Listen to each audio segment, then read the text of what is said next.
مجھے بتائیے گا کہ کیا پاکستان میں واقعی یہ پولیٹیکل ڈفرینسز ہیں یا اب ہم پاپولزم کا شکار ہو چکے ہیں، اس کے ارد گرد ہماری سیاست گھوم رہی ہے؟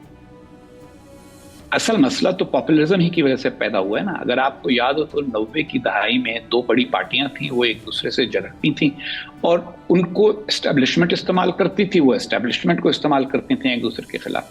99 کے بعد ان کو سمجھ میں آ گیا جب جنرل مشرف نے اقتدار سنبھال لیا کہ یہ تو اسٹیبلشمنٹ ہمیں لڑا کر خود اپنا مقصد پورا کرتی ہے. ان دونوں پارٹیوں نے میثاق جمہوریت پر دستخط کر لیے، تو ایک نیا فریق آیا تو اسٹیبلشمنٹ کی مدد سے، لیکن اس نئے فریق نے ایک نئی فضا پیدا کر دی کہ بھئی میرے علاوہ باقی سب چور ہیں، ڈاکو ہیں، لٹیرے ہیں، غدار ہیں. اچھا، اب اس فضا میں ایک پاپولزم تو پیدا ہو گیا، لیکن پھر پاپولزم کو برقرار رکھنے کے لیے اس کو یہ بات کہنی ضروری ہے دوبارہ کہ نہیں میں تو ان لوگوں سے بات چیت نہیں کرتا جن کو میں چور، ڈاکو اور غدار سمجھتا ہوں.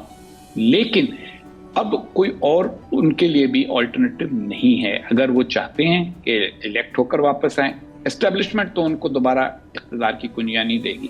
ایک ہی امید ہے کہ اپنے سپورٹ کو ووٹوں میں تبدیل کریں اور الیکشن جیت کے آئیں. اس کے لیے ضروری ہے کہ باقی تمام سیاسی پارٹیوں کے ساتھ ان کی اتنی مفاہمت ضرور ہو کہ اگلے الیکشن کے موقع کے اوپر ساری پارٹیاں کہیں کہ ہاں، ہر پارٹی کو جتنے ووٹ ملتے ہیں اتنے تناسب سے اس کو پارلیمنٹ میں نمائندگی ملنی چاہیے.